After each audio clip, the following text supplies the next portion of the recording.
Hello and welcome to today's video. This time we're taking a look back through all my recent vintage pickups for the month of December 2023. So sit back, relax, and let's take a look.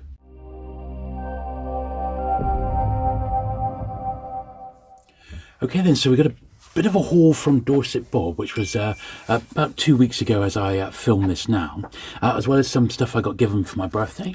I got a few vintage goodies from my sister. And my wife, and a few other bits that have been sent in, including some very generous viewer donations, which I'm looking forward to sharing with you. Some more John Wyndham goodies, so I'll have those in a minute. But this is one, I picked up quite a few anthologies, SF anthologies from Dorset Bob.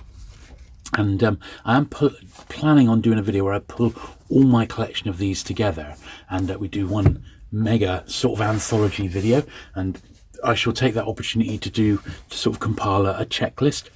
Now these are really nice condition, as is a lot of Bob's stuff, but just a little bit dusty here, so these will definitely benefit from a bit of a brush off and a polish at the end. So I'll go through and do both of that, but as we go through we'll take the opportunity to have a little look at what's inside some of these. So if there are any particular ones that you like the look of, you can make a little note.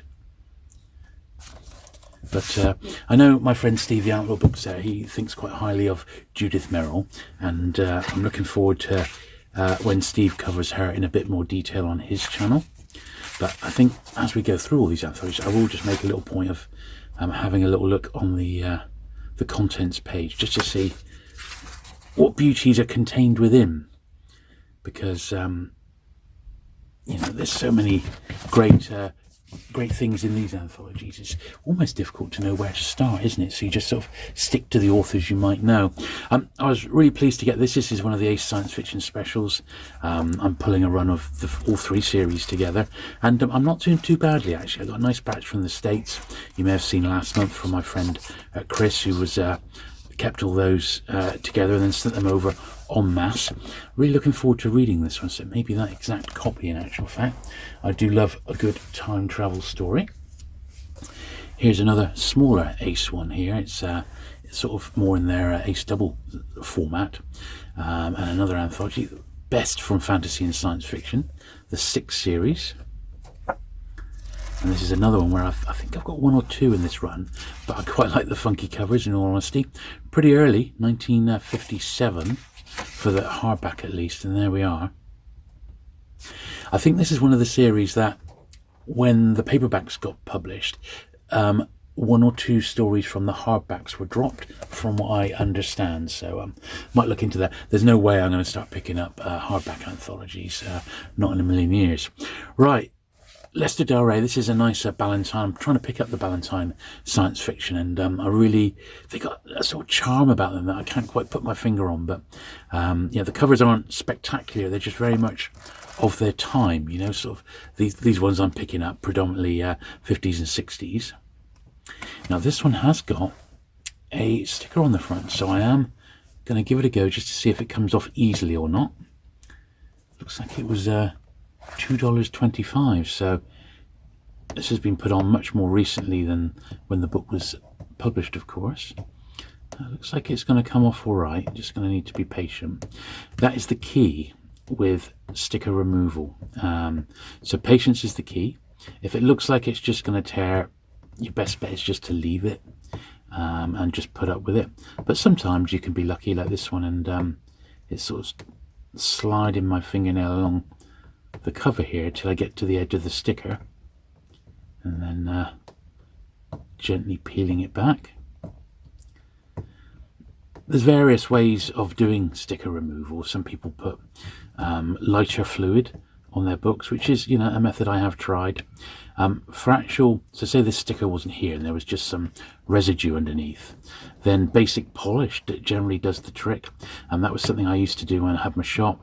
We would do it on books, we would do it on vinyl records as well, you know, because they generally have glossy covers, and the stickers with or sticker residue with a bit of Mr. Sheen, it would just sort of eat into the glue a little bit, just enough to soften it up, and then with a soft duster, which is what I use, it was enough to get the sticker residue off completely. So you see I've already done about a quarter of it. Now I've got enough there to give it a bit of a hold, but you do run the risk of tearing. So another thing you can do is actually just go from a different direction. So I'm going to try and start from this direction now. And basically you're, I'm holding it here so I don't ramp up the jacket here. And what you can sort of do is work the sticker into one spot right in the middle of the sticker itself, until eventually it just pops off. That's the theory.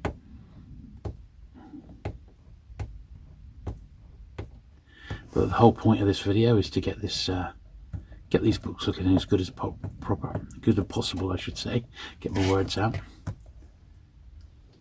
So since I last did a cleaning video, it's been quite a busy few weeks. We've had the Exeter and so that's the Matford Centre in Exeter, and the Shepton Mallet Bath and West Showground toy fairs, toy and train fairs, both of which were excellent in their own ways. The Shepton was particularly good because there was a nice lot of dealers with lots of really good toys from the 50s, 60s and 70s, apart from die-cast stuff. So that's always a bit of a treat to see that stuff. So I've had that on. I said the trip to Dorset Bob. I've had my birthday, I had my sister's birthday and my mum's 80th birthday. And I've also sold my Star Wars toys, or at least part of my Star Wars toys.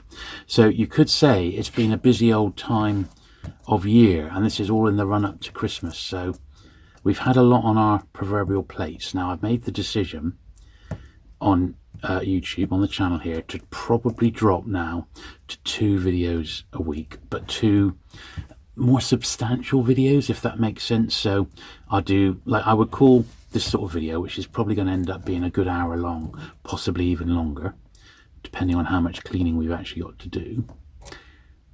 This would be what I would call a substantial video, and or a video that I do some research in. So, you know, if it's on a particular author or a subject, then that will count as another video. So a couple of videos a week. However, I've got lots of things that I do regularly on the channel, like reviews of some of the men's adventure magazines, some of the men's adventure books, the Corgi Model Club, things like that, which are ongoing, but they're not like major videos, if you know what I mean. They're like review videos. They're historical in context, so they'll stay on the channel and be referred back to by people over time.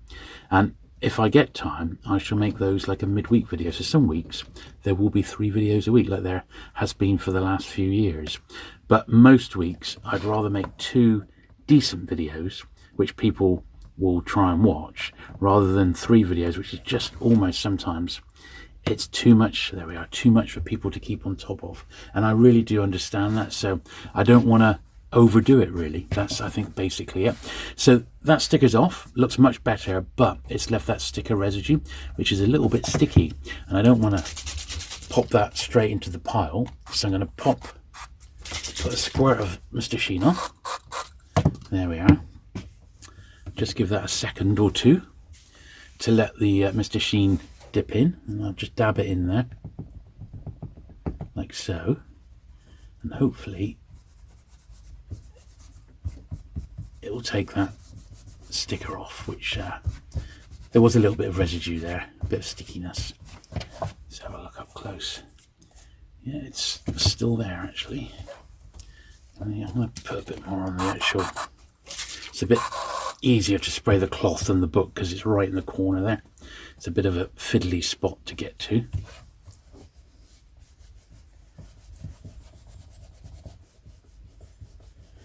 There we are. That's that, and we'll give that one another polish when we get round to it, but that's looking a lot better. I don't think there's many like that to do, so we should be okay. Now, this is a British Panther, the best from fantasy and science fiction. Nice black cover, that one. This is a 60s one, it's 3 and 6. A couple of little marks on the back. Yeah, Panther edition 1964, so quite early. Now, what happened? I don't think this was one from Dorset Bob, so I can't quite remember. But I had a few given to me as presents. I gave my sister a little list. I said, well, look, if you can get some of these, I'll be really happy. And some of them came with other books. They were just as part of little job lots, which I didn't really want. But this would have been one that I would have been more than happy to have, particularly since it's Panther. But there will be some today that weren't really... I didn't buy these books outright. They just came with other things, basically, you know. Now, some of Bob's books are bagged, and that is actually something else I've been really thinking about. So I'm not really a bagging sort of a guy, because I just can't face the prospect of having to bag my entire collection. It's just going to be too big a job. However, I have decided to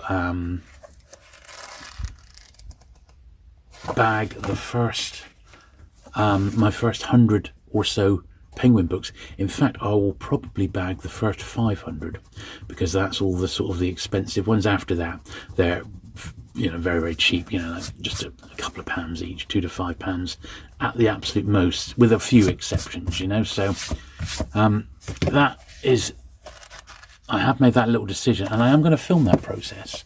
I didn't check if any of these have prices inside. I am going to film that process, in actual fact, because I think it'd be quite interesting. It'd be nice to see those very early Penguins again, and compare how they look nude, as it were, with nothing on them, and then how they look in the bags. So you can pick up comic bags quite easily, even just through Amazon these days, you know. So I will pick up a few hundred to get started, and I'll pull the first 100 or so Penguins out, and it'll be A, an excuse to have another look at the nice early Penguins, and B, it'll make quite a nice video. So and it really will be. We'll have a look, we'll compare before and after, and we'll see just how good these the Penguin books look, as well as the practical side of them actually being protected, which is sort of the whole point of putting your stuff in bags, really, isn't it? And you know, they do look quite smart. But I always want a book to have gone through my cleaning process first before I bag it up. And all my I've been going through my Penguins. In fact, all my books, I'm just down to the more Penguins and Pounds to do, and they will be. I'm up to about 13 or 1400 on my Penguin book collection now. Pleased to get that one. I don't mind a bit of John Burt, believe it or not. I know he was the king of the adaptation, wasn't he? And I really like Dad's Army, so that was a nice little addition. A really nice copy of that. This is good. I actually do have a copy of this, but not in this fantastic shape. Look at that jacket. It's a cracker, isn't it? Yeah, Leo and Diane Dillon. It's gorgeous, isn't it? Absolutely gorgeous. I really do like their stuff. I really appreciate it, and just makes these books look so inviting to read, doesn't it? You know, what must they have been like to pick up some of these books when they were being published in the late 60s and early 70s? It must have been a pretty special time, I think, you know, to be reading science fiction. Here's another one, Judith Merrill. This is the Mayflower Dell one. Big, thick book. Look at that. Fantastic. Another anthology. And you really just do not see these in nice condition like this. So here's the contents. Yeah, it's got a bit of, you know, some good stuff there. It's got some, you know, it's obviously very dusty, but that's going to clean up absolutely beautiful. And what a nice tome that is, you know. Really something to get stuck into there, isn't it? Here's another one here, Best of Sci-Fi 5. Same series, Mayflower again. The design wasn't uniform because it did change as time went on. It's got a little ad slip inside, which is cool. That's all right. Slide that pile over there. This is another series I've been enjoying. Last year I really got into reading Harry Harrison again, and the stories are short, sharp, and to the point. And I read stacks when I was growing up, and I really liked his Stainless Steel Rat. Haven't revisited any of those at all. I've just been reading other stuff like the Death World series and that, and really enjoying it. So it's great. Even watched a couple of videos on YouTube. There was one with him on Pebble Mill, which was a British sort of midday magazine programme. I'm trying to think who he was on with. I think it was someone who was maybe the British Science Fiction Society head or something like that. This is nice, isn't it? I see this was dedicated to John Carnell, who must have just passed away when this got published in hardback. Machines and Men, Keith Roberts. Yeah, I've been enjoying Keith Roberts. He's I don't think he would be everyone's cup of tea, in all honesty, but I admire his literary style. I mean, he is a great writer, or what was a great writer, and so far, not a duff one to be seen. I've enjoyed them all, you know. Now this one, this was a bit of an impulse buy, really. It's an Ace D series. It's Jules Verne, who I really, really like. It wasn't expensive. It was from Dorset Bob. It was cheap and cheerful. It looks like it's got a bit of a ragged edge there. Yeah, look, some of that's coming off as we speak. It's so brittle. Look at that. Brittle pages. Just the page edges there. I've seen that before. That's probably the first time that's had that done to it since the book was new. Look at that. It's always a mucky job doing this, you know. There we are. Lovely. But unlike some collectors, I suppose, I'm not as fussy on condition as some who wouldn't have dreamt of even picking this up. But I'm collecting in a lot of ways for the content and the covers. And Jules Verne in a paperback from that sort of era is not something you see every day, is it? So that's why that appealed to me. And of course it's in vintage Ace, which I do particularly like. Ace and Ballantine are my two top US publishers for this sort of thing. Here is a Ballantine, another fairly early one, 552. And obviously they're not all science fiction. I do have other Ballantines that are other genres, which I really like as well. That's a Chad Oliver. I'm just in the process of negotiating a small vintage paperback haul with a viewer in the States called Richard. So I'm hoping that deal comes off. That should be good. That's got some really cool books in, which I'm looking forward to getting. Not loads, but yeah, enough. This is cool. Ursula Le Guin, another Ace. I'm not sure if this is, yeah, first book publications. This was a paperback original, I think, by her. Copyright 1967. Yeah, this was before The Left Hand of Darkness, of course. Look at that beautiful copy of that one. It's an import. It's got two shillings on, but we don't mind that. Best from Fantasy and Science Fiction number 11. This is another Panther series that I'm collecting. It's going to be great to fill in some of the holes on these. I don't think I've got any of them complete, but a lot of them are going to be down to just one or two missing now, which will be really good. A bit like the New Writings in SF series. This one I've seen numerous times online. It's not scarce or anything, but it was nice to see a copy in the flesh and just pick it up from Bob. It's a nice grade copy of this one. Got a bit of spine fading on it. There's the title there. The short stories that are inside. Yeah, got a bit of a spine fade, but I don't mind that too much. This is nice, wasn't it? This was a Ballantine, like a horror rather than science fiction. 6 Tales of Crawling Horror. Pretty cool. Pretty darn cool, that. 1962. Yeah, I quite like that one. That's pretty nice. The 10th Annual SF, Science Fiction and Fantasy, Judith Merrill again. Same sort of series, a slight change in the title, which is going to make documenting these even more taxing. When was this? Is it into the 70s now?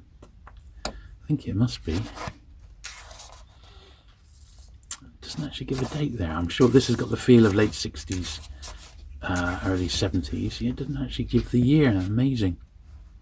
How unusual. It's almost like a given, isn't it, for books? I suppose we could work it out.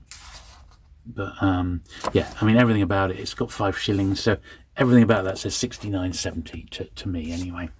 Now, this was nice. This was a pan, which, once again, you can sort of see See, this is the dilemma I've got with bags. That looks fantastic like that, but on the spine it doesn't look so great. So would I have the book like that and fold it over so I could still read the spine? I think with the thinner books that's what I'm going to have to do. And with the penguins, a lot of them are actually very, very thin, aren't they, because they're sort of wartime. But this, although it has the faded spine again, very, very common with these, that is super cool, that one. I really like that.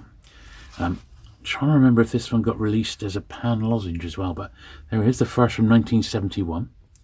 So I do collect these sorts of books that are post, very early ISBN releases for pan. So that's a nice one. Here's another one of those anthologies. Very, very dusty again, as you can see. All along the edges, really going to benefit from a good polish, this one. Worlds to Come. Damon Knight, this is Coronet. 1972, there's the list. That's some good ones in there. Nice Ray Bradbury. Mars is Heaven Eye.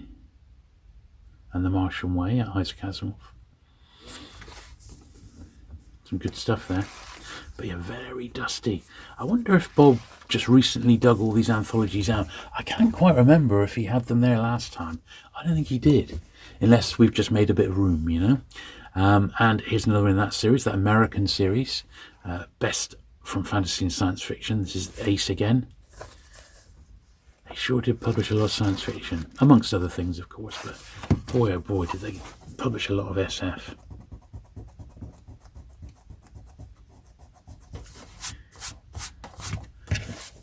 Yeah, brilliant stuff. Right, another Ballantine, 151, Nerves, Lester Del Rey. These are cool. Of course, for years, the only ones I had in my collection were the John Wyndhams, and they're really nice, the American editions of these. I think that was when I first sort of fell in love with them, really, you know. Now, this is another British series, and we've got a couple more of these to look at today. It was a pretty short-run series. I think there's only about 12 to 15 in it, so it's published by New English Library. So not the greatest paper quality as we've come to expect from them, but it's the SF Master Series, and really the main point of getting these is for the introductions, and this one's by Brian Aldiss for none other than Philip K. Dick. So it's Martian time slip. So by far this is the most collectible one in the entire range. The first from 1977. All the rest of them are about £3 to £5, absolutely tops. However, the spines are super susceptible to fading for some reason, and because it's New English Library and they didn't use very good quality paper, they tend to age prematurely. So I mean, that's not bad considering it's almost 50 years old. So I'm pretty pleased with that one, and that's the hardest one now out of the way. Back to that science fiction anthology series, Best from Fantasy and SF. This is number 12. No idea how far some of these series went. I think some of them were up into the 20s. So 1967 here. But I just think it's a great way to try different authors, and if you haven't got time to commit to a full novel, you can get a few hits in, you know, so in a few short hits. This is nice, Molly Zero. It's the Keith Roberts one again. Don't really find this one in nice condition at all. I mean, never. And I've been looking for it. Yeah, 1985. You just don't find that one around. I mean, this is not tip top, but it'll do. It'll do for now. Another one in the Ace science fiction series, Demon Seed. This is nice. This is a tough one to find in top shape because of this all black cover.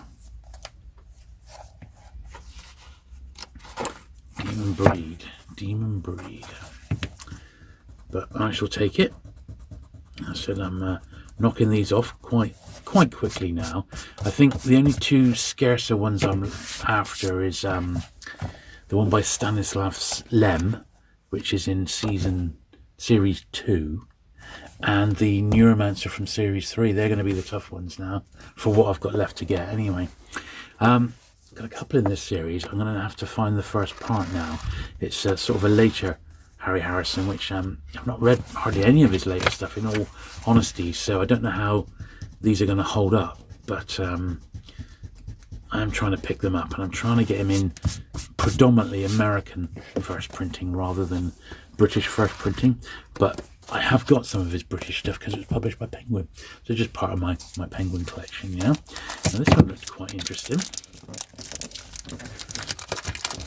It's a really heavy book, so I imagine this is reasonably well illustrated, this one. Yes, a science fiction in the cinema, fully illustrated. So nice bright white pages, yeah, you can see. Oh, this is the sort of book I would have just loved to have had as a kid. I love all this era of films, I really do. Look at this. That's pretty cool, isn't it? Yeah, I would have really enjoyed this one as a youngster, but I shall graciously accept it now. That's pretty nice, that. I'm sure, you know, I would have come across this before. I am wondering if Bob's actually dug some more stock out that may have been in storage that he just hasn't had room to display before. And these were possibly in his own collection, because a lot of them have got like dollar marks inside. I'm pleased to get this one. It's the first standalone Star Trek novel, and Spock, of course, was always more popular than Kirk, particularly with the ladies. So a lot of the early standalone Star Trek novels are Spock-centric, because he was a bit of a sex symbol and big fan following with the ladies in Star Trek in general, still is today. So good to get that one. This is the third copy of this in first edition I've had, and it's about the best one I think I've ever seen, because that spine is always faded, and I think my current one has got like a tear in it or something on the front cover, so I was really pleased to upgrade that one. This one's nice. I don't think I've got any other gold medal science fiction anthologies. I love the publisher. I could easily collect them. They've got so many great titles, predominantly crime, not a lot of science fiction at all. It just wasn't something that gold medal did a lot of. But I see that there was a previous one, 12 great classics of science fiction. This is 13 great classics. So let's have a look at the 13 in question. Well, there's some good names there, certainly some recognisable names. Nice condition copy though, so pleased with that one. And here's one very similar, but this is British. So this is Foursquare, which became the New English Library. It's the first astounding science fiction anthology, so that's no doubt going to be a cracker, I would imagine. Let's have a look inside. Yeah, a Heinlein to open. Jack Williamson, Van Vogt, Sprang de Camp, Lewis Paget, okay, Lawrence O'Donnell, Murray Leinster. Yeah, okay, be a good one. Here's, I think, the last Keith Roberts for today, which is the Chalk Giants. Great jacket that, isn't it? Who did that illustration? Peter Jones. Look at that. I mean, it looks very similar to Boris, doesn't it? You know, the American artist. Boris. Wow, beautiful. Looking forward to this one as well. It's got a little 180 inside. I don't know if that's what Bob might have paid for it, but once again, it's one I've been spending a long time looking for a nice copy of. They just don't seem to be around, you know. Bit unusual.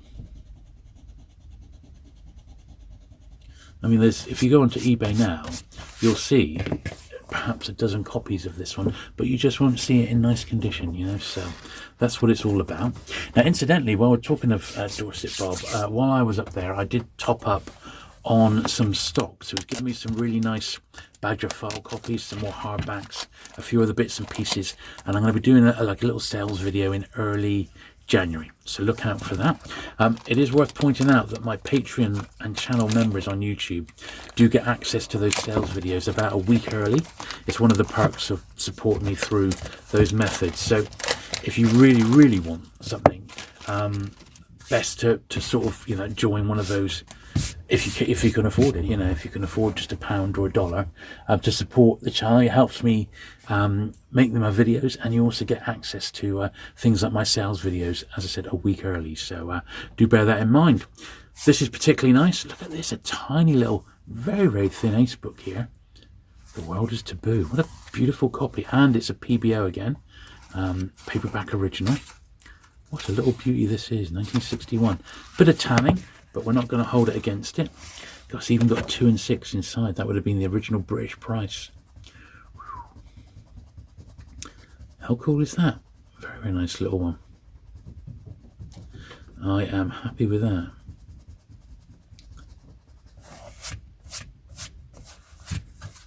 Yeah, cool. Just a little bit dusty, but that is a beautiful copy of that one, so I'm pleased with that one.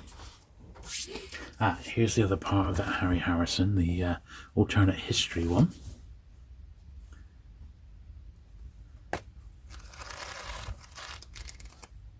As I said, I'm going to need to try and track down part 1 so I can read the whole lot right through.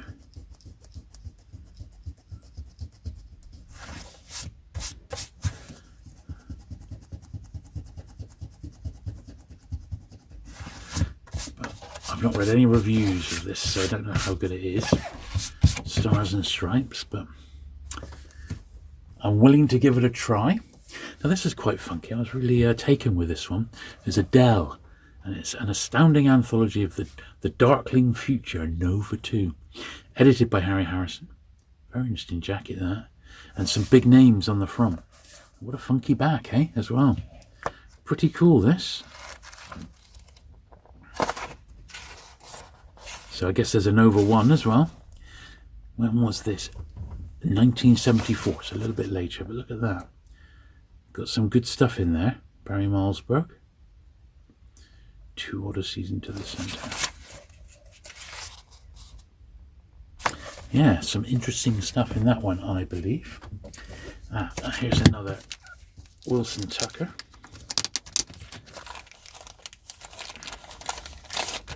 This is another one from the Ace Science Fiction Specials. One that I didn't have. So good to get another one off the list. This will do. Still got, what is this? I'm imagining this was an original insert to learn art. I can't quite believe it, but when you've got that by Leo and Diane Dillon on the front, wow. Cool stuff. Right, now the next thing I've got, to clear the desk here a little bit. You might remember, if you saw my Dorset Bob dedicated video, I picked up 3 copies of Analog, and it was the 3 issues of June, basically the first appearance of June in the magazine as June World. Now I don't think there's anything I can really do with these, except I'm going to put them in some magazine bags. I don't think there was any marks inside these, but we will just double check them, just to be on the safe side. I said at the time, Bob's got loads of copies of these, about four. When Analog went magazine size, he's got about 4 of each one. So if you are missing any, just drop him a line, because chances are, if you're missing a few odd issues, he'll have them there. And I don't think they're too expensive. And I'm sure he'll be glad of the space as well. They're June World Part 2. It's got a little bit of water damage. Not really fussed. I had these. This is the first one. I had these years ago in the 90s and got rid of them. And I always regret getting rid of that pulp collection, but I just didn't have the room. And I don't generally enjoy reading the pulps. I'd rather read them in anthologies. But yeah, doesn't look like there's anything we can... there's no like markings or prices to come out. But there we are. June World. That was the very first appearance of June, which is rather cool. So they're all fine. There's another pile of books here. Then we're on to some of the stuff that I got from some other sources apart from Bob. So we got this one here, which was this Harlan Ellison. Now this one was particularly nice because although he's going to be, if I try and start collecting Ellison, he's an expensive author to collect. I picked this one up and it is a signed one. So I got that for 15 before a little bit of discount from Bob, and it is the first printing, so I think that was a fair price for that one. February 83. His earlier stuff, his 60s and 70s paperbacks, certainly the 60s ones, have really crept up in value, and they're all about 15 to 20 pounds each, in nice condition, that is. I've got a few, some of his 50s bits, and that I've actually got, some of it not even under Ellison's actual name. So I've got probably the hardest ones to get, but as much as I like him, I don't know, he's one of those authors I think I'm going to have to wait to come across at a reasonable price, you know. So here's another one in that series, number 14. Look at the authors in here. Ballard seems to have a story in every single anthology going, doesn't he? It's got Thomas Dish as well.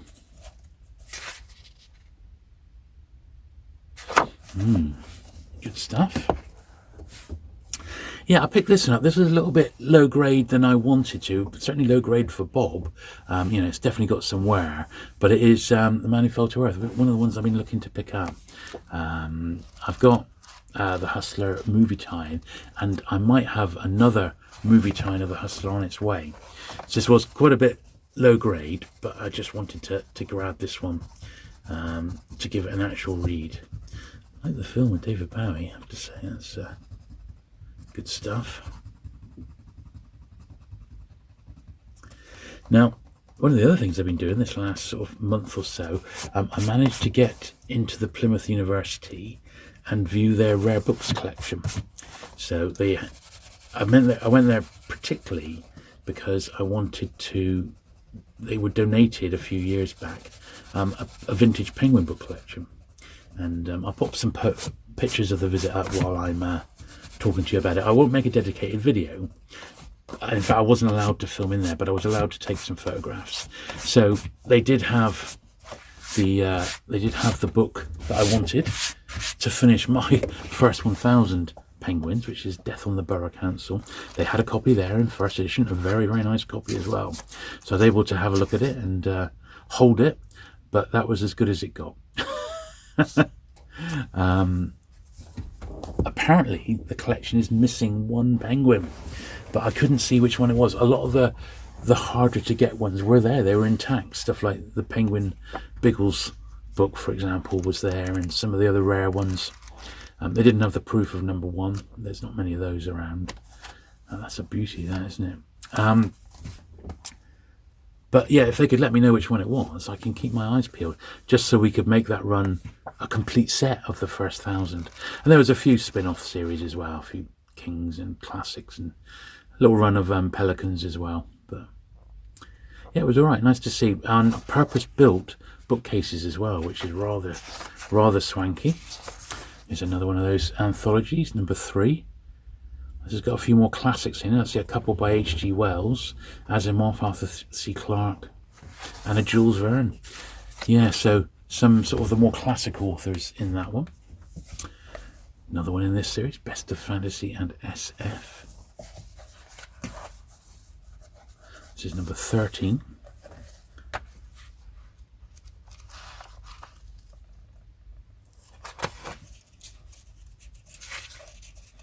Yes, I do love these. Good names again. They've all got some good ones. There's bound to be a few duffers in each one as well, but I'm prepared to try. This one's got quite a bit of dust shadow here, so this will benefit from a good clean.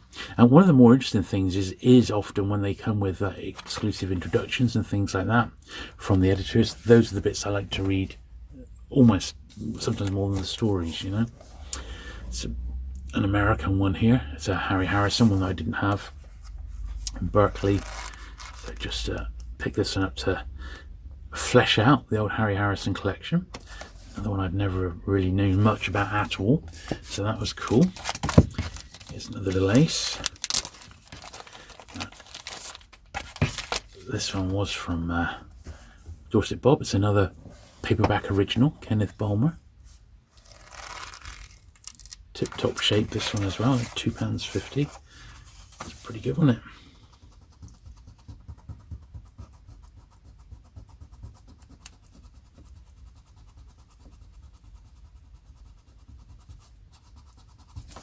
Yeah, so the Penguin Library is being visited by the Penguin Collectors Society officially next year. So if you're interested in going along to that one, you do need to join the Penguin Collectors Society to get an invite. This is one of the ones that came from, it came in a batch of books, so I didn't particularly want it or anything like that, but it just sort of came my way. Not even sure if I'm going to decide to keep it permanently. It just came as part of a job lot of books that I ended up getting. Just a minor job lot, so nothing too special. So I might keep it, I may not. it's not, you know, we'll see. It is an ace, so maybe I will. This one was particularly nice. A nice one to get, and I was really pleased to get this as an early ace double. Look at this, D36. So it's a Conan the Conqueror. How cool is that? Paired with Sword of Rhiannon, a Lee Brackett. Two rather nice books there, you will agree. This is one of the much more collectible ace doubles, and been reading a bit of Robert Howard lately, and they are blimmin' excellent. But this is an early one. Yeah, 1953. Look at that. Oh, Sleeper Awake. That is pretty darn cool, that one, and that'll be one that I ought to put in a bag, really, shouldn't I? Yeah, ironically, that's one that's not actually in a bag, but there we are. So that was a bit of a treat to myself this last month. That was my birthday present to myself, and I'm very pleased to get it. It's a gem, that one, you could say. Pull over the next pile here. A bit more vintage stuff. Moonbase. This is another one. An ace. Ted Tubb. EC Tubb. This is another like association one. It came in a collection, so I may or may not keep it. But you know, I think you know me. I probably will, because I can't help myself. It's quite nice seeing the ace collection flesh itself out at the moment, so that's quite nice, isn't it? Great cover. Murray Listener, another one of those ones that came in a little jobber. I think what it was, I bought a little lot. It was like $5.75 for 5 books, and one of them was an ace special that I wanted, so I said, yeah, I'll have it. Go for it. £5.75. There's loads of deals like that online. You just got to go looking for them, you know. Sometimes you take a chance, and in this particular case, I think I did very well. It's a nice condition, those, but it was just literally you saw the fronts and that was it.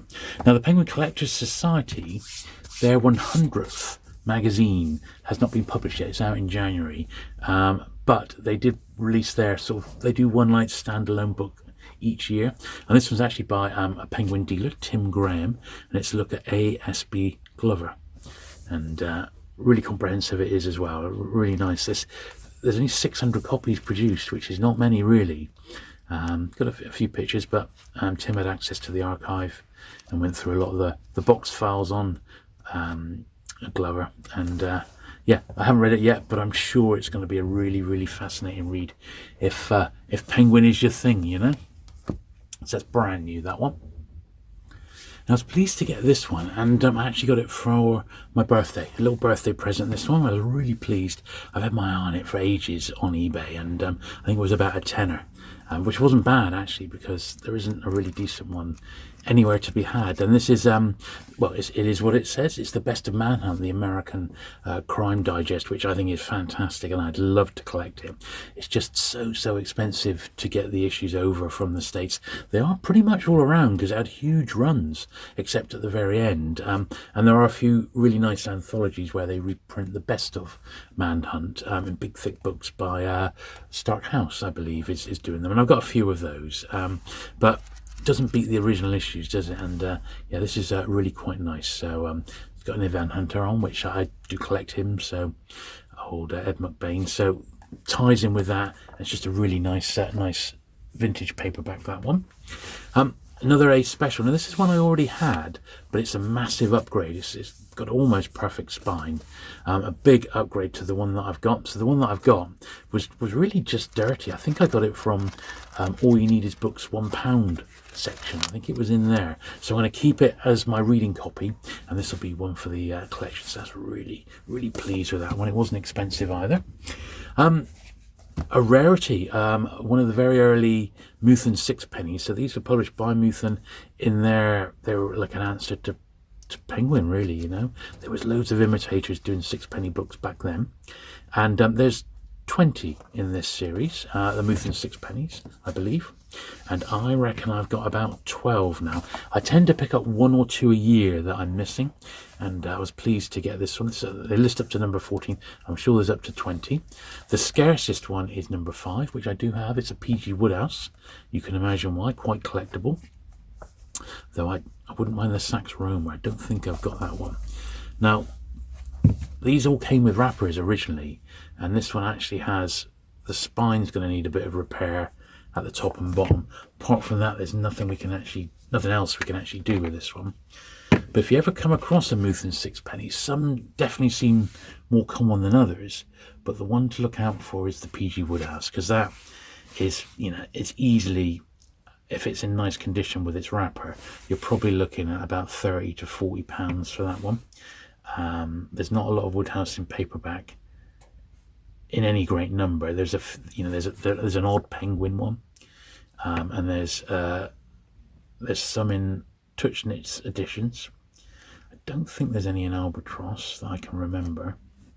But basically, there's not a lot in paperback to go around, because the hardbacks of Woodhouse were reprinted and reprinted and reprinted.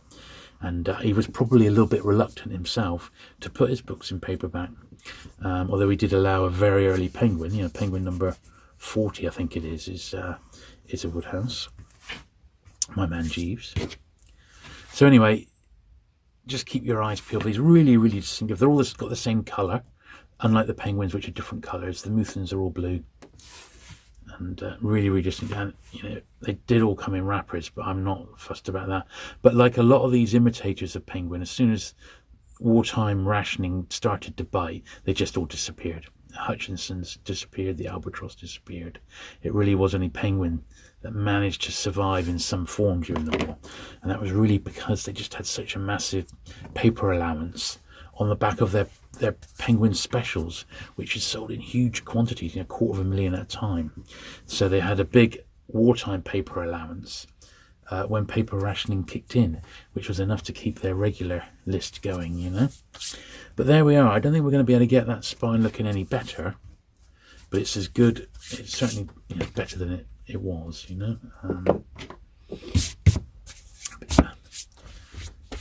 Easy fix, but yeah, do keep your eyes peeled for these, because they generally don't show up. As I said, 1 or 2 a year, if I'm lucky, will be added to the 20 that I'm trying to get the set.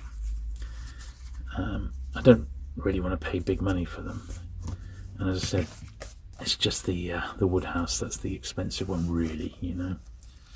There we are. That's about as good as that's going to get. I'll give it a brush in a minute, and we'll take it from there. Now, a few more that came in as, these are all presents, all of these. So this is quite cool. There's 3 in this series. I've just got the first one. This is from my sister, so that was quite cool. Looking forward to this one. I really like the design of them. Quite funky. It's the contents there. So that was pretty cool. Yeah, Terry Carr, he was the one, wasn't he? Oh, I meant to say, I finally got the last Edge book I needed. So I've got the set, all 61. So this was the last one I needed, and I finally got it for £25 for this one. I've seen them constantly online for 50, and it was this one seller that just put up a pretty skew-whiff photo of the front jacket like that. So I took a chance, and they had it for 50, then it went to 45, then 40. Then at 35, or best offer, and I offered 25, and they accepted. And in the end, it turned out to be an absolute corking copy. So really, really pleased with that one. So now that I've got all 61, although I've not read even half of these, I do feel confident enough to do a video on George Gilman and the Edge books. So look out for that one in January or February. Now that I've got the set, I'm very much looking forward to filming that video. A lot of interest in Edge. This is a cool one. This is The Midnight Dancers, George Conway. This is an Ace science fiction special again. Sadly not a Leo and Diane Dillon cover, but it's still very nice. So come back here, you. There we are. Got a little 3 inside. I don't know if that's $3 or £3. Once again, this was a present. So I got a few given to me for my birthday, which is always a little crease in the corner, but nothing to worry about. So that's quite nice. Now another one in the Masters of SF series, SF Masters. New English Library, Mission of Gravity, Hal Clement. Introduction by Robert Conquest, which is, of course, Kingsley Amis, who was a bit of a science fiction fan, wasn't he? Oh, Kingsley. Yeah, not too bad. Typical, really, New English Library. Here's one from the second series of the Ace Specials. Thomas Burnett's one. Not too bad a copy again. Not perfect, but not too bad. And this was a present again, which is pretty cool. Pretty nice copy of that one, yeah. And the last one in the Master SF series, introduced by Harry Harrison this time, Mind of Mr. Soames. Little bit of wear evidence, not really sharp, but it's not too bad. It's a little bit of wear, but yeah, he'll do. So that's cool. Then we're on to a couple of amazing donations. So clear the decks here again, because these all came from my friend Paul Barnes. Now Paul sent me 2 lots, so I'll show you this, the first lot, which was sent to me for congratulating me on hitting my 25,000 subscribers. So he says, "Hi Jules, congratulations on hitting 25,000 subscribers. You need a further 7,000 to match the population of Gibraltar." Well, I think that's going to be a bit of time, to be honest. But as a thank you, he sent me 2 things. So one was this. So I am, as I said, I do collect Ed McBain, particularly the 87th Precinct, but anything else, even under his other pseudonyms like Ivan Hunter, for example. And this was a hardback. Now, I only got 1 or 2 McBain hardbacks, but this was a really nice one, Where There's Smoke. And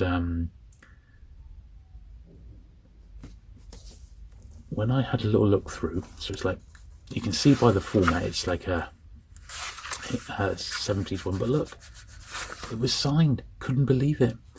I haven't got anything signed by Ed McBain at all. And he did come to the UK and he did do signing sessions in 1975, but I had no idea. You know, I'm really, that's so cool.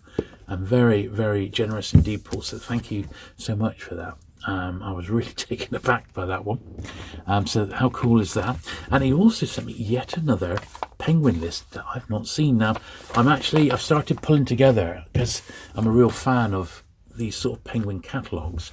I've got all of mine together in a big pile, and I've got them from all over the place, including America, right back to the 1930s, and I'm trying to make a comprehensive listing of all the penguin catalogues pre-1970, 75 that have ever been issued. A little leaflets, pamphlets. There's just so many. There's ones on particular series. So I've started pulling them all together, and it's something which I think is going to be a bit of a project, but might end up being something really good. And here's another one that I've just never seen. Publications for the 25th of June 1964. And some very cool stuff here. Get that one out of the way so we can get a bit more of the catalogue in here into picture. But I just love this sort of stuff. I really do. And penguin catalogues were an art in themselves, you know. But it's good to see some of these, you know. That was Penguin 2000. Of course, this is all pre-ISBN, so they're actually, look, they're using the series number rather than any sort of ISBN. They weren't a thing yet. That's good. The Maigret series, you know, that's just great. I love these sorts of things. I really do. The plastic reading cases. So those are the clear plastic ones with a penguin logo on. You often come across them. And look, I see they've got, there was a plastic reading case dispenser, 24 to a pack. That would be cool. And I see there's a reading case in green. Don't think I got that. I think I've got a red one and I've got a clear one from the 60s. Don't think I've ever seen a green one even. I do love the reading cases. Still got tail end, even in 64, we've got tail end King Penguins, even though the series is pretty much done by then. And even some specials were being offered. Oh, they are the 60s ones, so that actually is right. Some miscellaneous books, just seeing what they got. Some bound editions.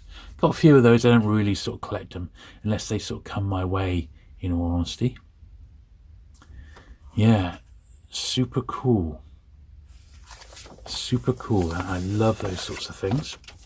So thank you for that, Paul. And then Paul has been steadily feeding me with editions of John Wyndham's books that came from Wyndham's own personal library. So these are just literally incredible. So they've all got the stamp inside. Let's take these out. It pulls the letter out. So first of all, once again, he sent me a Heifer's Penguin bookmark. Now I've got a few of these, and they had different ones. So this is the Heifer's Penguin bookshop in Norwich. So I don't think I got that one. So that was another bit of ephemera. And yeah, these were from John Bainon Harris. I often pronounce it Benyon, but it's Bainon Harris. So this is that was Wyndham's name, and that was his address in London where he stayed. And these books have all come from his personal collection, which is fantastic. So I need to keep the paperwork with these so that I know which country they've come from. So this one here then, and I'm not going to pronounce it because I'll just murder it, but it dates from 1956, and it's the Argentinian edition of Day of the Triffids. I mean, you couldn't make it up, could you? I mean, absolutely astonishing, really, in wraps. I mean, just amazing. It really is. You look, Buenos Aires, there's the clue. 1956. I mean, it's really is quite something, isn't it? This one here is an Italian copy from 1962 of The Trouble with Lycan. 150 lira. There's your clue. It's more like a digest, isn't it? I'm assuming it's the full book. Once again, it's got his stamp inside, Wyndham's stamp, which is cool. This one here, I believe, is, yeah, it's Italian again. It's the same sort of digest magazine here. And this one, Il Figure Invasion, is The Midwich Cuckoos. 150 lira. Same sort of thing. Like an expanded digest format. So it's amazing, with a sticker inside, a stamp rather. And this last one is, you know, once again, perhaps as amazing as Triffids, really. So you can guess it's the Kraken Wakes. And this is from 1954, and it's the Swedish copy, if you can believe it. This is from Sweden. A really heavy tome. It's got the Triffid on the back. Look at it. It's almost like a chapbook with the pages in that. Look at that. Looks like it's never been read, because that would have been sort of knifed out, wouldn't it? But there we are, and once again from Wyndham's personal library. Absolutely incredible, isn't it? So I think we've got enough, and I just can't thank Paul enough, but I think we've got enough of these foreign editions now, or these editions from Wyndham's library, I think, to do a dedicated video on them, because I think they're just they're just absolutely amazing, aren't they? They really are. Right then, so step 2 then, we'll get some of this stuff brushed off, you know, top edges and what have you, and then I'll create a separate pile for some of the bits and pieces that I'm actually going to polish as well. Now these ones here are quite delicate, as you can imagine, so I'm just going to give them a gentle, it's coming away a little bit at the top there, just give these a bit of a gentle brush, but we can't do too much with these.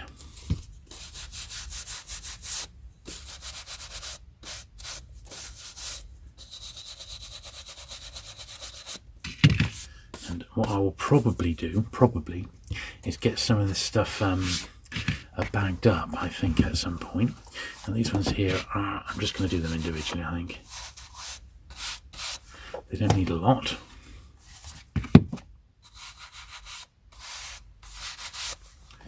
But they do need a little bit. This one's perhaps worse than the others. It's the oldest one, of course.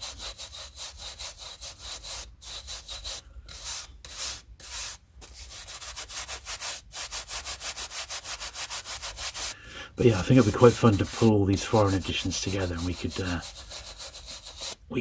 a dedicated video on them, because they're so good. Of course, this is always the mucky bit, isn't it? Now, with this one, it's already in a really nice wrapper, but what I'm going to do is just take it off, and just needs a little bit at the top, and it's always that area there that catches it. So we get in there with the toothbrush and then there for the rest of it.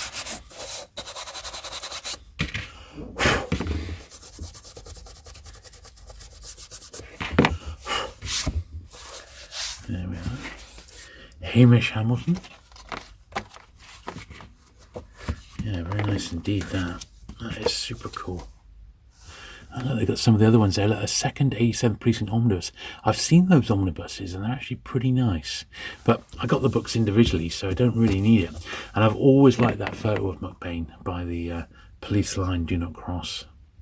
I would really have loved to have met him. I mean, yeah, he was quite long-lived in actual fact, but I think he was a bit of a smoker, and that might have affected his life a little bit. But some good stuff there. Thanks again, Paul, for that. It's just amazing, really. Now, obviously, this one's just been published, so we don't need to do anything on that. It's only just come out. So we can put all of that stuff to one side now. None of it. I'm not going to polish any of that at all either, because it's too vintage. And let's get this first pile here. And we'll just, the small books I put to one side, and the A format stuff I shall just have in my hand, and we'll get this a quick brush.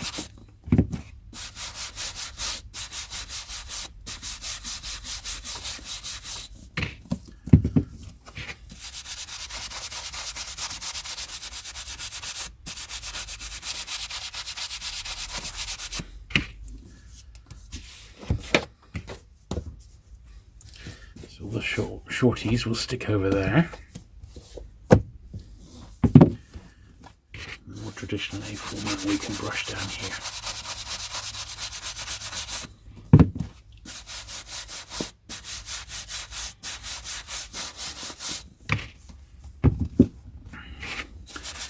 I've always said, if you enjoy the cleaning videos that I do, and I am systematically working through the collection on my other channel, so go over and check that one out, because I've been able to get through an awful lot of books over there, and I'm still got a lot to do, but the end is definitely in sight, shall we say. So that's good to see, you know.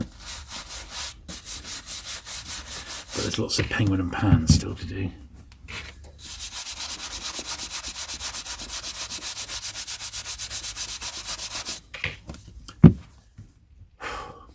The tiny little bit gone up there on the bottom of the spine. So I'm going to do a running repair.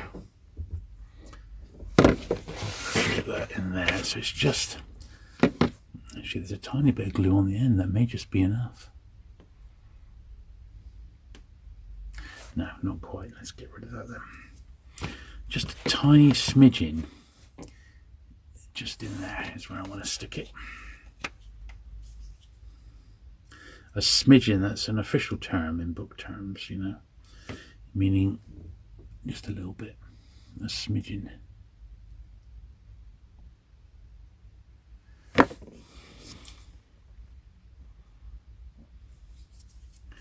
There we are.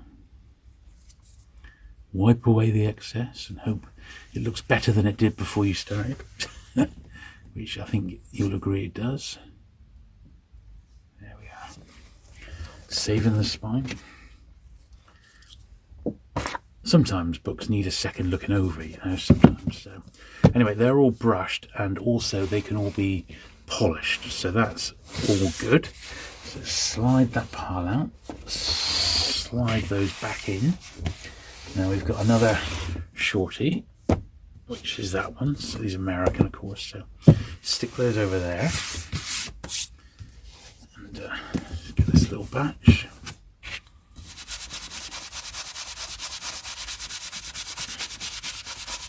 So I'm planning out January.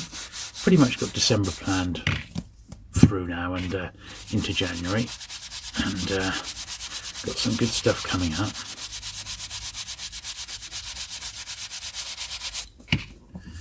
Which is all cool. Definitely looking forward to the London Paperback show in March next year. That's going to be great. Be good to have Steve with us this time round. and we'll both be on Dorset Bob's stall, meeting and greeting and saying hello and sharing our collecting stories. It's going to be brilliant. So if you can make that one, definitely put a date in your diary. Details on the screen now. It's going to be too good to miss.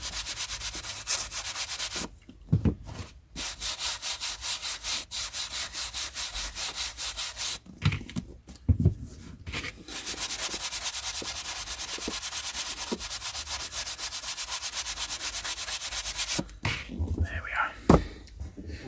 Right. They don't need masses because these are from on the whole, most of these have come from a dealer, and they're not particularly, they've not been kept in that much of a dusty environment. The dust that I'm taking off is just original dust. It's not dust that's occurred while they've been sort of on the shelves, as it were. So a couple more shorties there. Oh, and that one. And that one. They can all go over to that side. Wow.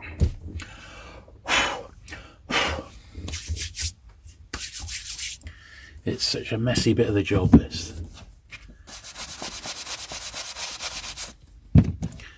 When I've done the brushing, I generally have the door open for a bit to let the dust get out.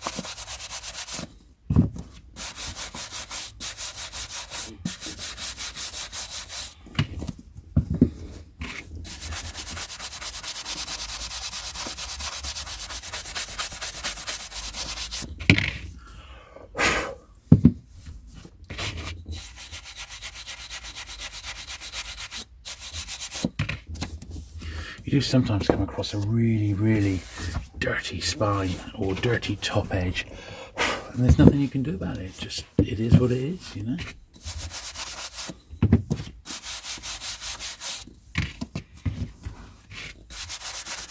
But us collectors, we like our stuff looking as good as possible.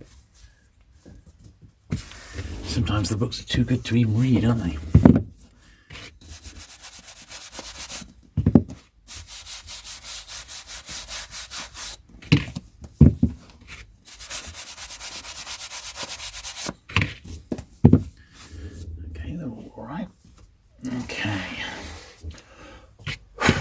More parts stack here, so so that's a shorty. The rest of them are normal size.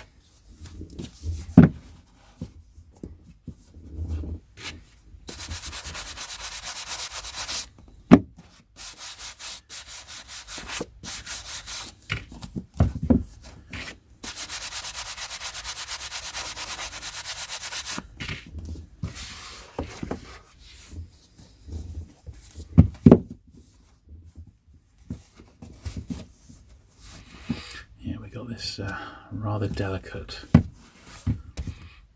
Muth sixpenny in there as well, so it's been a tad more careful. Get that one sandwiched in between. I think I'll just leave it at that.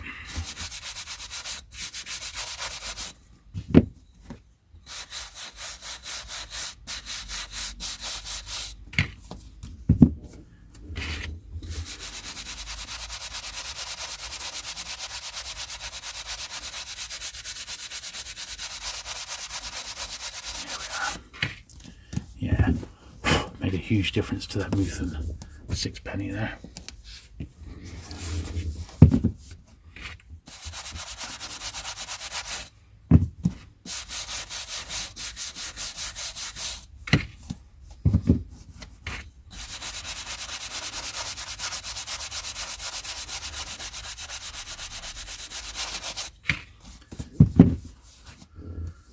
Lovely.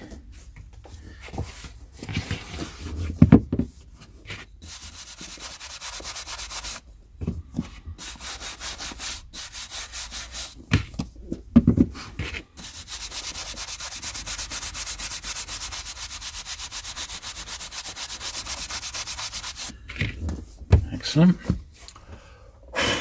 Okay, got the shorties to do now, and 2 little wedges.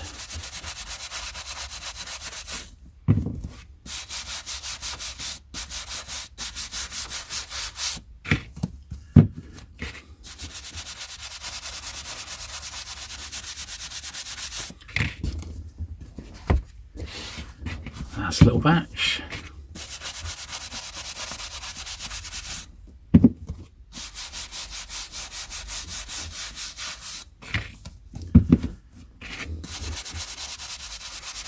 Lovely. Right. Final stage is give them all a polish.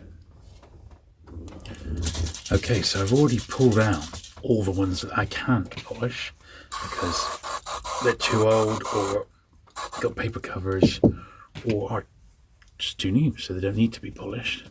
However, the ones that do need a little once going over, I now have to one side, and we'll give them the glide over now as we have one last look at them.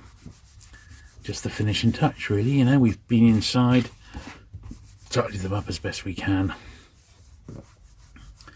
This is the final stage. And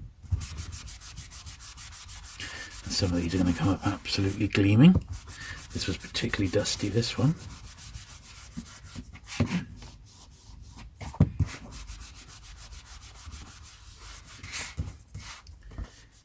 This was really dirty, this one. So, 2 books. Ridiculous. Let's get over another side here. Oh, beauty, that. I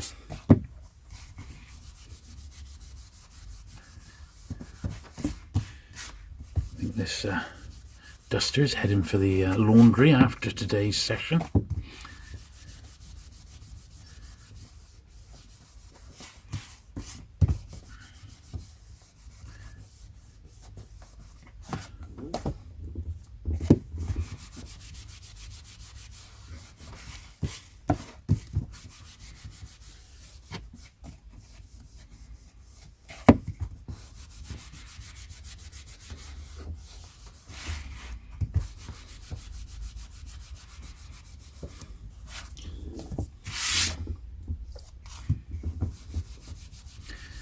Absolute beauty, this one.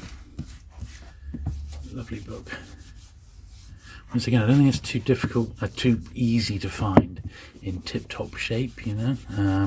This one isn't mint, but it's not bad. It's certainly better than most that are out there. I'm very, very pleased with that one, indeed.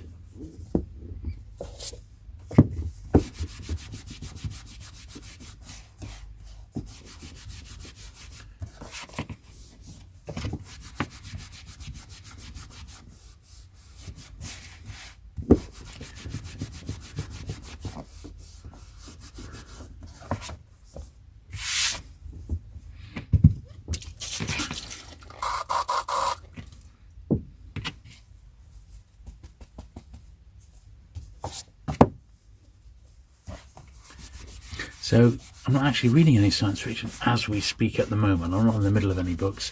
I'll tell you what I'm reading. It's Prince Valiant by Hal Foster. And Fantagraphics over in the States produce beautiful graphic novels, really, really high quality, well made, well printed, gorgeous books. And for the last sort of 8 to 10 years, they've been reprinting the Prince Valiant books in these high quality, massive tabloid size editions. Really do get to appreciate how they must have looked back in the 1930s when these were first getting published. And I'm absolutely loving them, I've got to say. I've been staying up really late at night, reading them in bed. Of course, it looks ridiculous because the books are so massive. I'm lying in bed with this massive, it's like going to bed with a newspaper. But they are superb, so I'm flying through them. I've got the first 6 volumes in hardback, and I believe they've done up to about volume 30, and each volume is about a year's worth of Prince Valiant reprints. So I've got loads to go, but they do them in these slip cases, which is 3 volumes in a slip case. which itself is illustrated, and the slipcase in effect is free because it's no extra than buying the books individually. So I actually bought these 2 box sets last year. Sort of, I asked for Amazon vouchers for Christmas and birthday present, and treated myself to those 2 sets, and I realised that a whole year has gone by and I still haven't finished them. So I've gone back and I'm reading them in earnest at the moment and really loving them. So if you've never read Prince Valiant, there's original Hal Foster stories, because he did the story and the art, are just great. They really are great. Highly recommended. Right, here's another pile. Now actually that Jack London, that can't be polished because it's just got such a papery cover, so that's going to go over there in the pile that does not need looking at.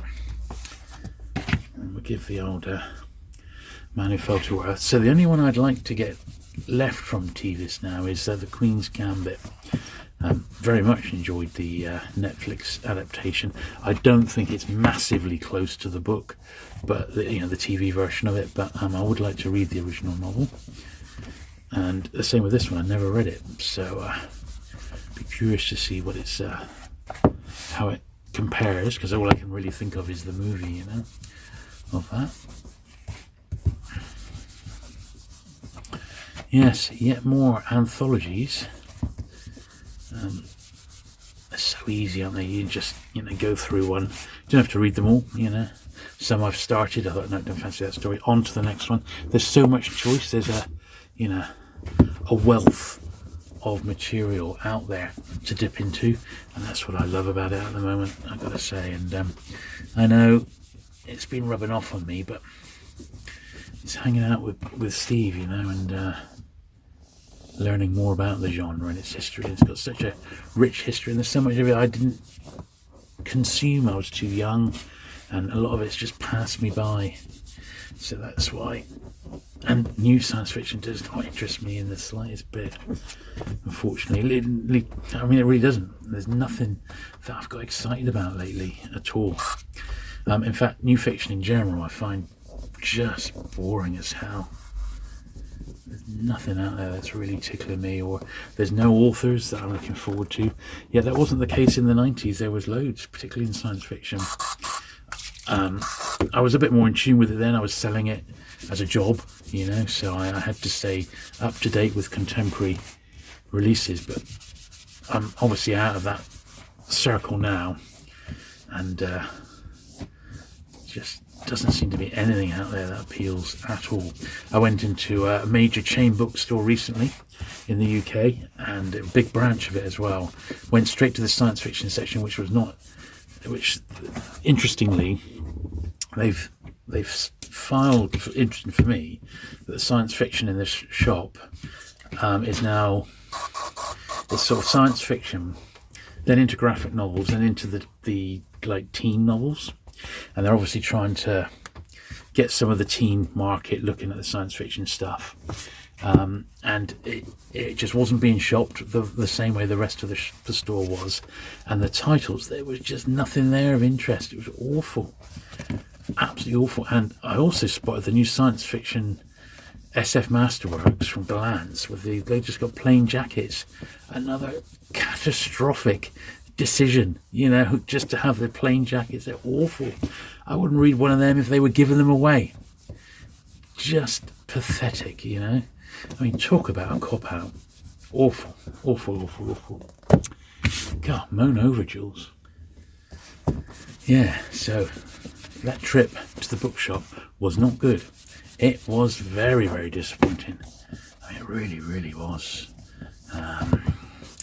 They're the lovely Carly Bickford Smith designed cloth-bound classics. The shop did have a nice range of those, and they do make beautiful gifts. In fact, I gave not of a penguin one, but one of Carly Bickford Smith's own books. She's written 4 children's books now, all written and illustrated by her with beautiful cloth-bound covers.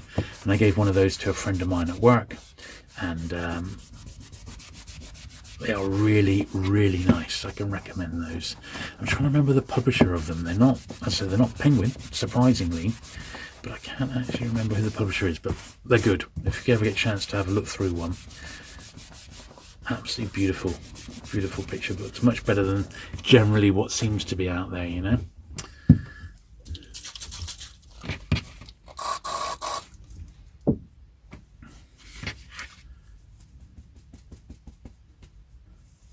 Okay.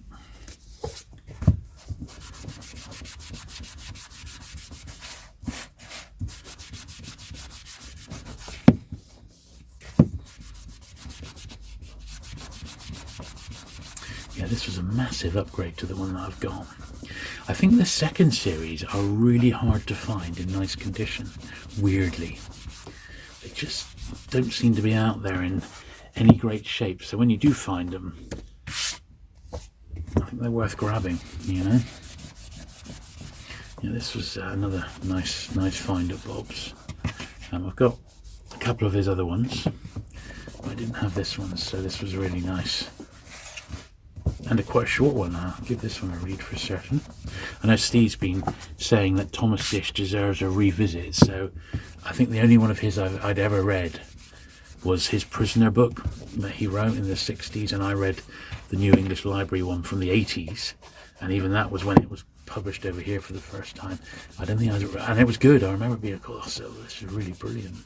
And I see why now, because he's a real good author, but someone I hadn't read anything else of. So once again, on Steve's recommendation, I'm going to be dipping my toe into Mr. Dish and seeing what delights he's going to offer me.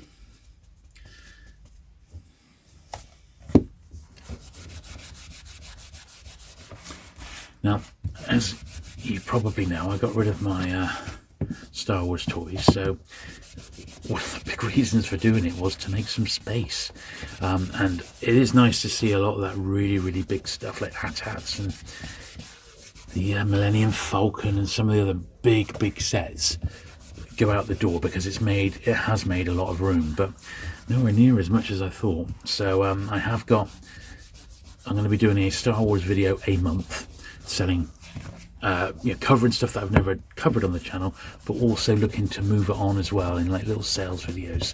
And the first one of those, I've actually got all the material here in the studio with me. It's going to be Star Wars bubble baths, if you can believe it, and related memorabilia, toothbrushes and shampoo sets and soaps and stuff like this, all vintage. So I think it's going to be a bit of fun covering this stuff that, you know, I've never really covered it on the channel ever before, but you know, as I said, I'm getting rid of my Star Wars collection now. The time is right, and I've been loving getting it out, but I've got to sort of get it out. I've got to research it a bit so that I can do a video on it and talk about it, and also see what the actual items are making money wise, so I can offer them at a fair price. So those videos are coming up, and I shall be doing the bubble bath one this week once I've sorted out what they sell for, because it's not always easy to look up vintage Star Wars, particularly the non-action figure stuff, because it's you have to find one that's gone recently, and I don't want to just say, well, make me an offer, because that's a bit of a cop-out really, isn't it, you know. Now, I just noticed that there's a little bit of sticker residue on the back of this edge book, but it's coming off with the old fingernail trick without too much trouble at all. That's good news. Look at that. Pop that over there. Now,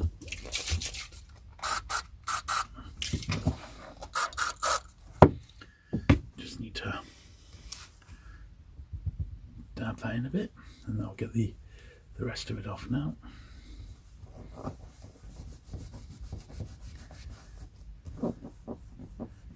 There we are. It's as if there was never a sticker there to begin with.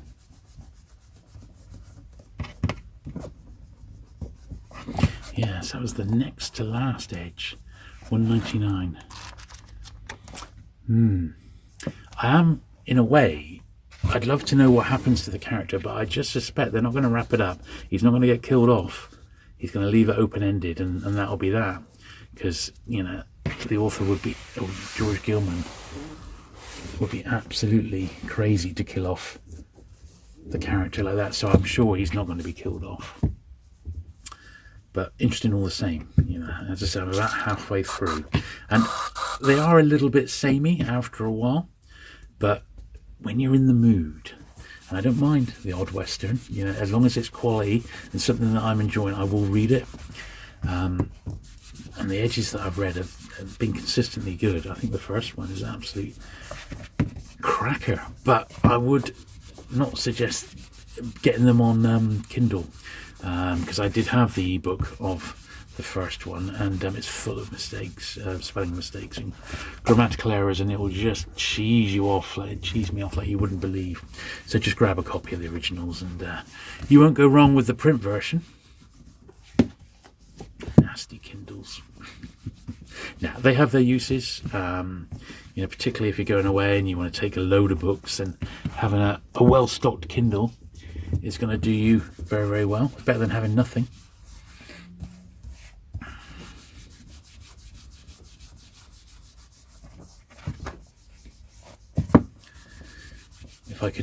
If I was in a position where I wasn't allowed to take any books, maybe because of the weight, I would take a tablet with a load of books on and comics and stuff. That I guarantee. There's no way I'd be going off somewhere without something to read. It's just how I am, and I'm sure most people who watch this channel are exactly the same. If you're going off on a journey, you're taking something to read with you, even if you don't actually read it. It's almost like having something just in case. You know? I hope you've all had a chance to watch my Books of the Year video, which went out recently. You can use that as a bit of a guide. I like it almost as a bookend to the end of 2023. Certainly I had some great books through my hands. I do crown one book, the Book of the Year, and I won't give it away which book won it this year, but last year it was Ray Guns and Rocket Ships by Ryan Hughes. Fantastic book on science fiction artwork.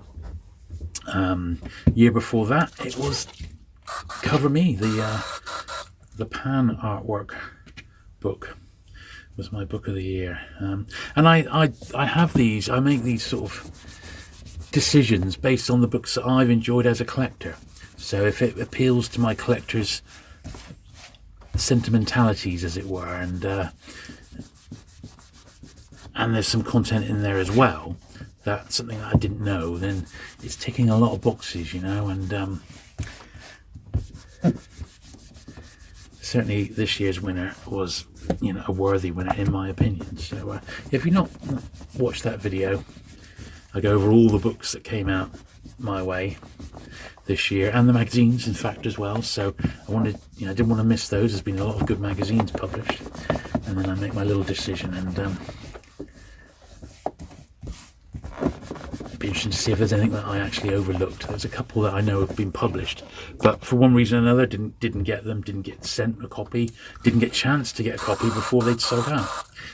So there you go, you know. Can't win them all, but I do try and cover as much as possible in, you know, sort of related to vintage paperbacks in general. So you know, so there you go, and that will continue into next year, that's for certain.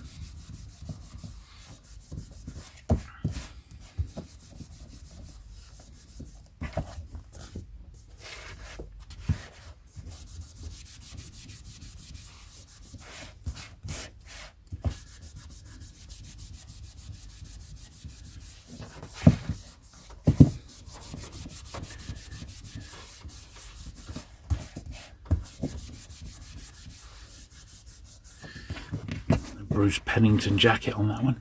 Isn't it lovely, that? I mean, it's got a lot of things going for it. Great author, good introduction, and a Bruce Pennington wraparound jacket. Doesn't get much better than that, does it really? Absolutely stonking. And a beautiful copy at that. So that one and the signed Harlan Ellison were the two sort of bigger purchases I did off Bob this time round, and neither of them were like mega money or anything, but for me they were just great purchases. When I go away to somewhere like that, I like to do like one or two headline purchases, and that's what those were really, you know. Right, slide that pile out. Slide this pile in now that they've all been polished. On to Mr. Spock here. Spock must die. Well, he did, didn't he, eventually, in the end of Star Trek 2.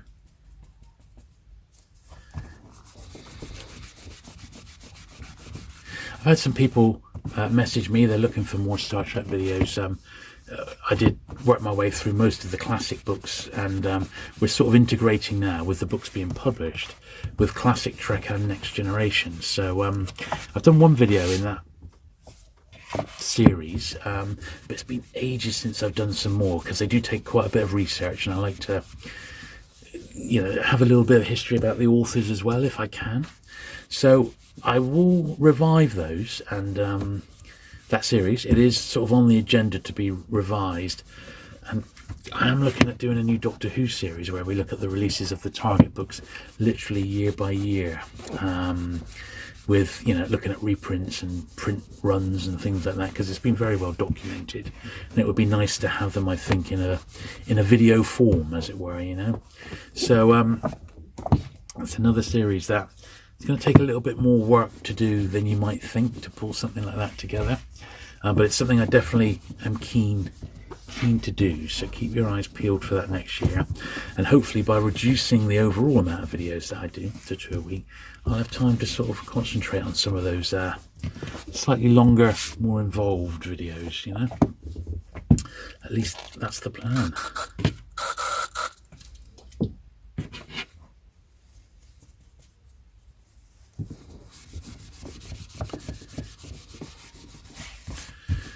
We shall see. Now, there's a very good chance you're watching this video potentially the week after Christmas, so I hope you had a good Christmas. I hope maybe you're even still on holiday. You might be, in which case, you know, I hope you've enjoyed your holiday. I am off now, so I've got a good run at doing some videos now, which is good, so I can get a little bit ahead of the game. Gives me a bit of time to plan the next videos as well, you know, which you may not think it, but it's always a thing to consider, you know. There's always a bit of planning ahead, and I said some videos do need quite a bit of planning. They need and sometimes they need to be almost like scripted out, although I don't do a script ever for any of my videos. I just sort of put bullet points in and sort of work to that, you know. So it's just how I do it. Let's find a clean bit of cloth here. Yeah, so that's how I prefer to do it, is with a bit of not scripted but bullet points. These videos, of course, are all off the hoof, as it were, so none of this is scripted, just my little thoughts and impressions as we go through it. And I think I've covered all the main things that have happened in this rather busy time of year, which is what it has been. Of course, the channel hit 25,000 subscribers, which is brilliant, another milestone. I won't hark on about that anymore. It's like a fantastic milestone, and that's it really. And I suppose the next biggie will be 50,000, but that could take years, you know. It could be 5 years till I get to that. So it is what it is. I think the channel's established, you know.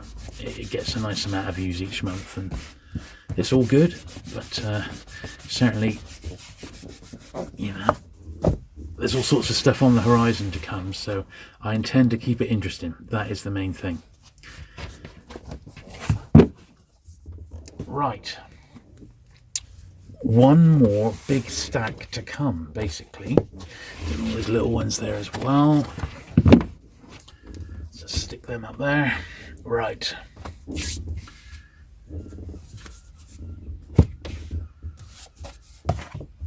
The Lincoln Hunters.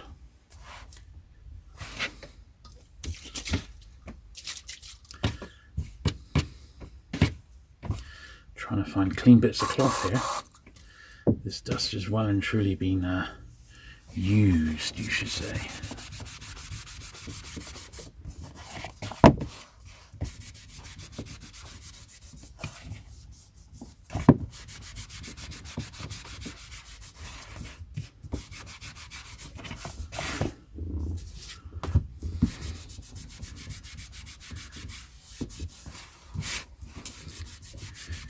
Yeah, of course, some of these anthologies were really dusty, weren't they? So they take a little bit more time to clean up properly.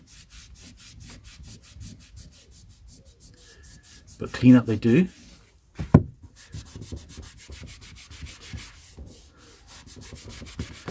They're ready to be suitably consumed. So it's been a great month, and I can't say every month is going to be like this, because it's not.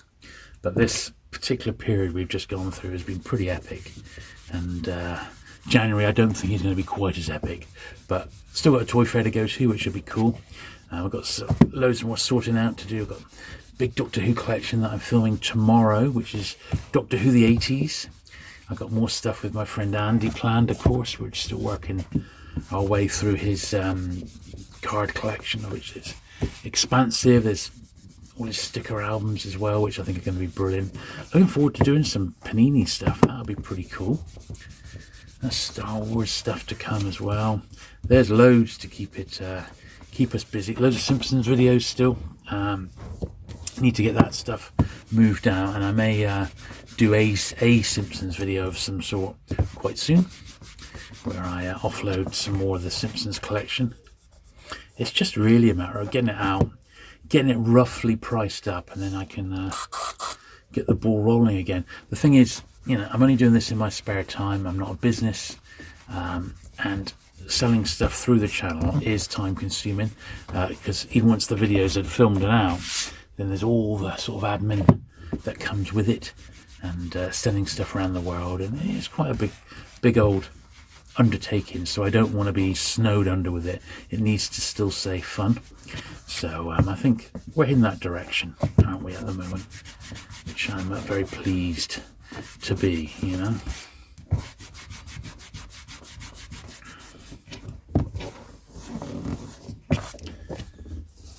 There we are.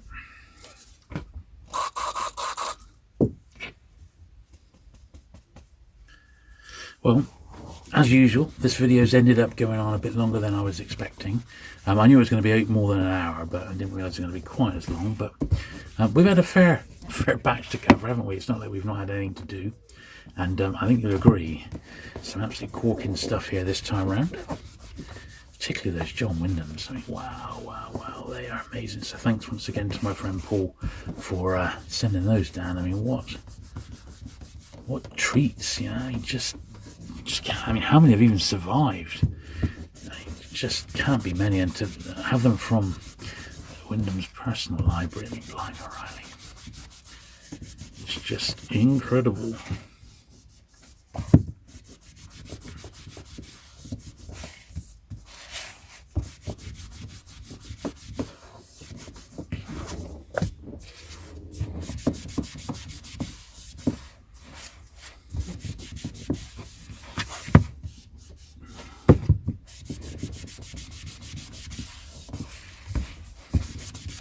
Right, that's all them done. Just one more stackage now, and we're done. It's almost a shame to see it come to an end, but all good things do come to an end in the end. Right, last little batch here now. So if you've made it to the end, thanks for watching right through. I do appreciate it. I know some people watch these videos in segments. They might do it in like 2 or 3 parts, but hey, you've had some time off. You can do it in one sitting. Go on, you can do it. But yeah, if you made it to the end, thanks very much. As always, thanks to my patron and channel members. I mean, these guys and girls are so loyal and have helped me so much you wouldn't believe. Ask any YouTuber, and it's very much a roller coaster. And you know, doing what I do, I cannot make a living at it. As much as the channel is very successful, there's no way it could be a living. Not at the moment, not unless something goes crazy viral or something like that. And even then, you know, you've got to do something crazy viral every month to sort of really make a living out of it. So it's very much done as a hobby. It's for fun. I love sharing what I find with you, and I know, you know, the videos are very popular, so thanks always for the support, really. And if you can, join the channel, you know, do it through YouTube memberships here. I'd support loads of channels just at $1 or £1 each, and lots of channels that I support, and it just goes out once a month. And you know, if a couple hundred people do that, it makes an insane amount of difference to the actual revenue that you earn through, you know, adverts on your channel. I've got the option to up the adverts that I've been in. At the moment, I let YouTube put it in automatically. I don't go into my videos and increase the adverts, but people do, so that they can increase their revenue. And I would just find it a bit too annoying if I was watching, so I haven't done that, and I really don't want to. So by having a bit of channel support, or support through Patreon, is the other way to do it. It makes a huge difference if you can support me that way. And get your name in the credits, of course, every single video. It'll really help out. So thank you for that. And thanks to everyone who's actually already done it. Some people have been with me since the channel started, which is amazing, really. Absolutely amazing. Right, the last few then.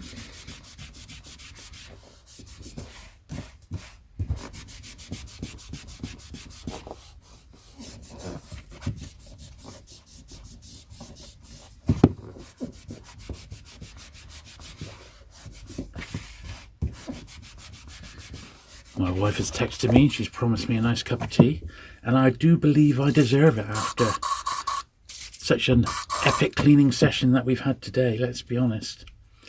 I need to find a clean bit of cloth here. We have had an epic day, and of course once these are all cleaned, I'll take them inside and I'll break them down into the various piles, you know, the SF anthologies, the Ballantines, the Aces, and I get them all like ticked off my various lists and get them all fully catalogued. So a lot of these series I have literally I catalogue the entire thing, the book, the series number, title, author. So I've got it all there saved in a Google Drive, which I can refer to whenever I'm out and about, so I know exactly what's what. And if a book's in a bit low grade, I just put a little UG next to it, meaning an upgrade is required. Sometimes they've been out and about and I couldn't quite remember the condition of, say, an old Penguin book, and I've been able to go to the channel and find the video that I did where I filmed them to see how good my copy was and compare it, which is, I know, ridiculous, but very handy by having your collection online.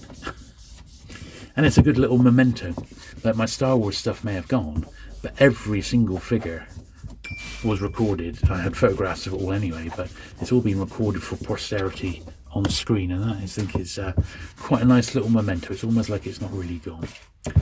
Anyway, as we clean up this last couple of books, thanks very much for watching today.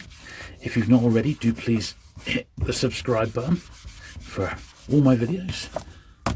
Hit the like button if you've enjoyed this one, thumb it up, and if you really enjoyed it, well, maybe leave a comment down below, of which I shall be sure to reply. Thank you very much for watching today, and I'll see you again very soon. Bye.